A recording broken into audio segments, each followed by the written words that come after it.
What is up, my fellow folders? It is Omelet Folder back again with another video, and today we will actually be starting my top 10 series. Now, this should hopefully be the main series on my channel. I'm very excited to begin. So, just real quick, in the background is just going to be some ARAM gameplay, and the reason you see Giga Faded instead of Omelet Folder, my usual account, is I was actually permabanned on that account. I'm currently appealing, so hopefully we can get that one back, and it was kind of a false flag situation, so I'm not going to go too into detail, but hopefully we get that back. Currently we do not. Does not matter. The gameplay is still going to be the same with whichever name I have.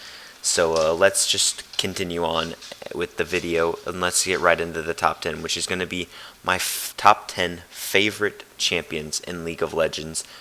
And I am an ADC main, so a lot of these are going to be ADCs. That's just the position I love. But there is a few sneaky picks kind of put in there, so hopefully you enjoy. Let's get right into it. At number 10, we have Twitch. Now, Twitch is the very interesting hybrid, assassin on one side, ADC on the other. He deals that constant damage, but he also does huge bursts of damage when he procs his ult and sneaks in on you. And that's counteracted with that late game power is counteracted with kind of a bad early game, okay mid game. He's not the greatest champion if he gets ahead, you might be in a lot of trouble. He is definitely a late game hyper carry, and he is a lot of fun to play. I like to play him in the jungle a few times. If you've never tried that out, it's very, very good. It's a lot of fun to do. You build Blood Razor into the normal build, and it's quite the build. It does quite a bit of damage. His ganks are a lot of fun. You can kind of sneak up on the enemy. But yeah, Twitch is a great pick, and he is my number 10. Now, coming in at number 9 is Ashe. She's the more kind of utility carry, but she's kind of a combo of both. She was actually the only champion. I don't think she is anymore, but she was the only champion to have ADC primary and support as her secondary, which is kind of insane. Like, she has a lot of utility for being a pretty good carry late game. When they buffed her, she was actually a hyper carry, but now she's just back down to kind of being a carry. Those nerfs to the W nerf is coming out, and the Q nerf last patch on 6.17 kind of hit her, but her ult is one of the best engaged tools in the game. That's like a 3-second stun if you can get it up the tiers, because if you didn't know, it does more of a stun the longer it goes. So that 3-second stun is massive if you can get it on a huge carry or a fed person, and your team can just layer it on them, just boom, they're dead. That's a huge tool. She has the Q, which gives her a good team fighting. The W is very good for laning and poking and slowing, and just kind of a nice utility all around. It's a very big part of her kit. And then her E, of course, relatively useless most of the time, but gives you a little bit of that safety in lane, and you can check big buffs like Baron and Dragon and Elder Dragon and all that stuff. You can check around, see where the enemy team is kind of at, if you can manage to find them within its path. But yeah, so that's Ashe. She is my number 9 pick, the utility ADC. But now we move on to number 8. Number 8 is going to be Vayne. Now, she is going to be more of a duelist type ADC, but she's also very good at team fighting. If it's a heavy tank team, obviously you want to pick her into heavy tanks, and preferably into an okay matchup. She basically does not win any matchups very well at all. I wouldn't consider her a true counter to anything other than players in other lanes, like a Rammus or something, where he builds hardcore in that, and then you can just shred him with that percent health damage. And Malphite is also a big one that she just kind of murders. But yeah, she's a lot of the dueling. She has the knockback and the stun, which is pretty nice against big tanks or divers for that matter. Just get them off of you for a little bit.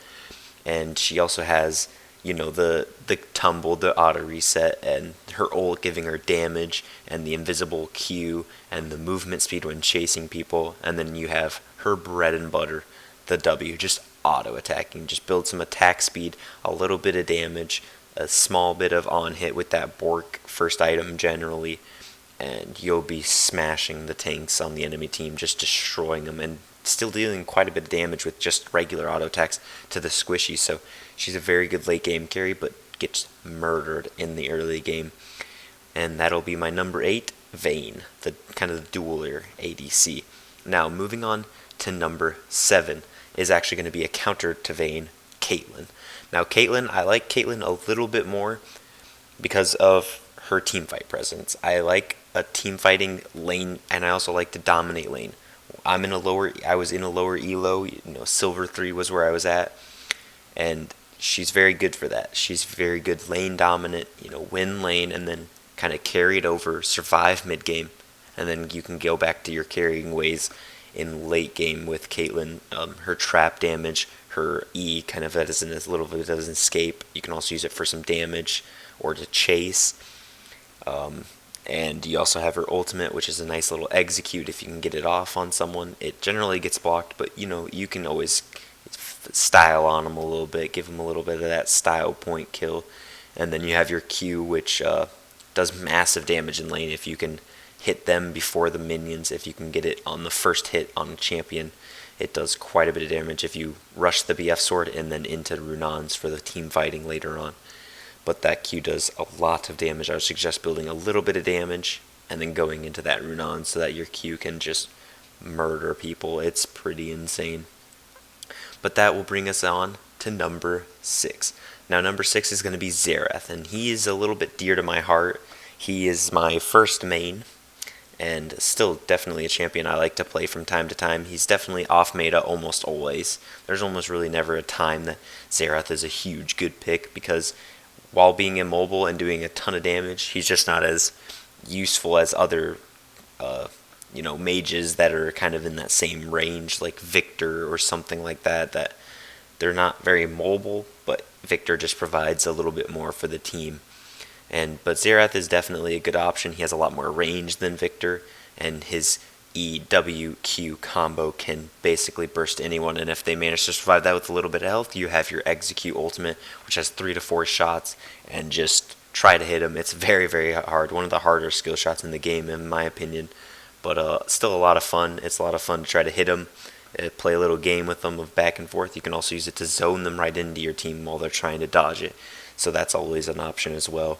And that's Xerath. He's a huge control mage, a lot of range, very, very good lane bully.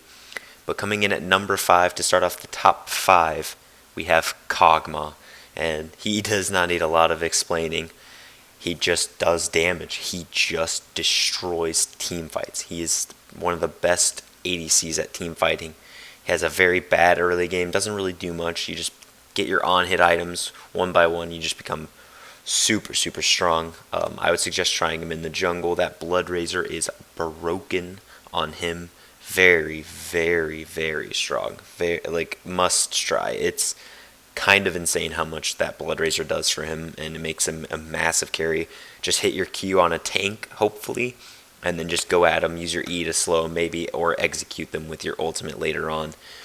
And that is Kog'Maw, just the best team fighter in the game, in my opinion. I don't think there's anyone that can do more damage in a team fight than he can.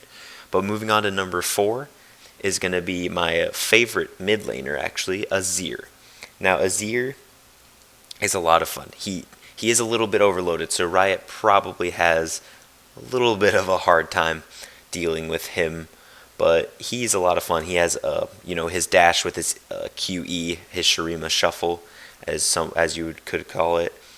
You have his ultimate, which is a displacement ultimate, also blocks dashes, certain dashes that is. It does not block blinks such as Zed's W or something of that caliber, but he does do a lot of damage as well with his Q and his W. He has a lot of stick with that Rylai's build, and the Q does a massive amount of slow. He has a shield from his E if he dashes.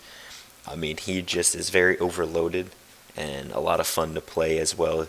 Quite a good lane bully, but he is just obviously the late game hyper carry. If your ADC isn't a hyper carry, he's a very good pick for the mid lane.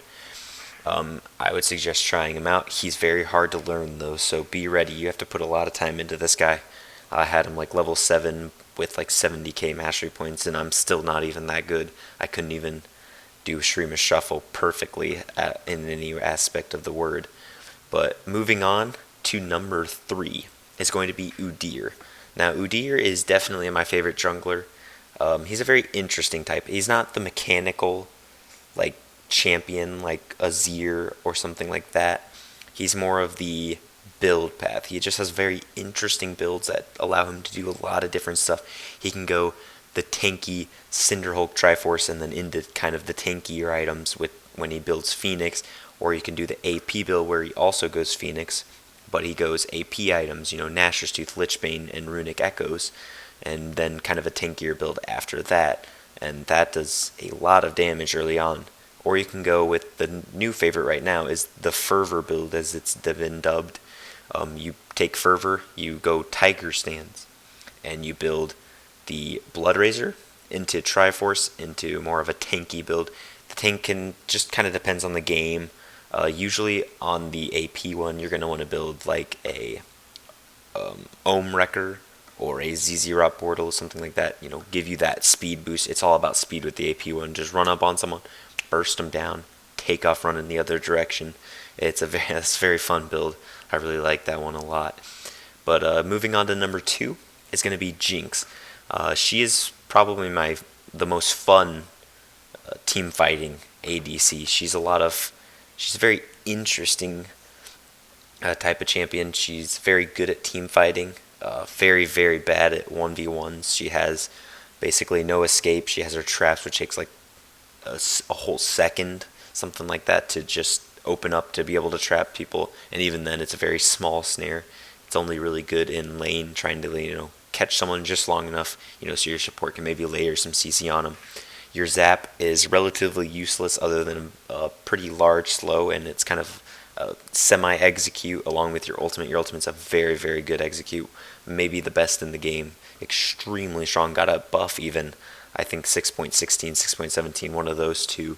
It was actually buffed up a little bit, the base damage, so extremely good ultimate, especially if you cross-map someone. Always fun to snipe them. And then you type in the chat, call me Chris Kyle. This is one of my favorites. He's the most killingest sniper in the world. If you do not know who I'm talking about, but yeah, you just make a mention to him on your kills. Pay a little bit of tribute to him, and that's Jinx. Just those the rockets and the minigun, a lot of fun to play with. Minigun is kind of the close-up 1v1, take a diver out, and then you switch to your rockets, just start dealing massive damage. Runan's rockets, just a lot of damage to 3 different people, and huge AoE crits and stuff. She does a lot of damage in team fights, so definitely make sure to keep an eye on her in games. Even if she's behind, just make sure she does not manage to get a few kills in fights and then explode and go off, because those resets on her passive can be a pentakill nightmare for you. But moving on to number 1, my favorite champion, a little bit different than most of the ADCs. The closest one he's to is Vayne, but he's a lot different than most of the ADCs, which is kind of strange how he ended up being my favorite champion. I'm not even sure why. I just really like the mechanical skill that you need to just kind of the small intricate pieces of Lucian. Now, Lucian is a very interesting ADC. He was at first a crit ADC where, you had the double shot, so you just crit him, just boom, boom, boom, boom, just light him up with crits. But he's kind of now more gone to a more duelist kind of build. The U moves into Black Cleaver, Phantom Dancer, and so on and so forth. And then he starts building kind of normal ADC items, although Phantom Dancer is a normal ADC item, but we'll forget I said that. That's whatever. But yeah, he is a lot of fun. I like the dash mechanics, the resetting on the dash. He's so mobile. He's all about dive in, get a bunch of damage off, and then if you can, stay there, finish him off, or if you don't, back out, wait for your team, dash back in. That dash has a really easy reset. You just need like 4 autos from your passive. That's a dash, auto, use one of your other abilities, get the auto off, and then you're dashing again. You're already flying out of there, so he's a lot of fun. He has the speed boost off of his W, and then of course his ult, which does massive amounts of damage. Super good for clearing waves, especially with Baron buff. It's very good against people with Baron. And then also early game, it does a massive amount of damage that your laner can sometimes misinterpret. They think they might be able to get out of it. Save your dash, start ulting, and if they flash or something or get out of your ultimate, boom, dash right back into it, and they're all of a sudden in a lot of trouble. Especially if they get hit with a CC, then it's done. So they're gone, because then you get the double shot off of that, and then you'll have obviously your Q and all those other moves, and just light them up with some huge damage. I mean, the recent nerfs kind of hurt him a little bit with the Q range, but it was nothing too bad. He's still definitely in a viable ADC, just not the strongest in the meta right now, but hopefully he makes a return at some point. And I mean, I love the guy, so I'm always hoping he's at least a viable champion. If I can use him, I'm definitely happy about that one. But if you liked the video today, that is going to do it for my top 10 favorite champions. Let me know in the comments what your favorite champion is, what your favorite role is, or maybe what I should do next for the top 10 list. This has been your boy Omelet Folder. Please like, subscribe, comment, get active down below, and make sure 100% the one thing I need you to make sure you do is have a great